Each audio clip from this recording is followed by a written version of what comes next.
नमस्कार शेतकरी मित्रांनो, हे समोर बघू शकता आपले ऊसाची लागण आहे मित्रांनो. लागण करून 10 दिवस झाले, तर आताशी लागण उगवायला लागली. तर त्याला आपण पहिलं पाणी देतोय मित्रांनो. पाऊस लांबला आहे त्यामुळे आपण त्याला पहिलं पाणी देतोय. तर तुम्ही समोर बघू शकता ह्यामध्ये खूप बारीक बारीक तण उगवले. तर त्याला आपण काल तणनाशक मारलेलं आहे मित्रांनो. तर मका आणि ऊसावर चालणारं तणनाशक बेसेफ कंपनी टेंजर मारलं मित्रांनो. व्हिडिओ करण्याचा उद्देश की मित्रांनो, तण बारीक असताना जर तणनाशक मारलं तर आपला जो खर्च तो वाचतो मित्रांनो, आणि तणाचा पण पूर्ण नायनाट होतो.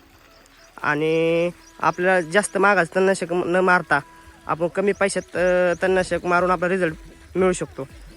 तर तुम्ही हे बघू शकता, हा 5.5 फुटी मित्रांनो पट्टा आहे आणि 2 डोळ्यामधील अंतर 1.5 फूट आहे. तर एक डोळा आपण लागण केलेली आहे मित्रांनो. तर असंच आपल्या चॅनलवर संपूर्ण व्हिडिओ येणार आहेत. त्यासाठी आपल्या चॅनल सबस्क्राईब करा आणि तुमच्या मित्रांपर्यंत शेअर करा.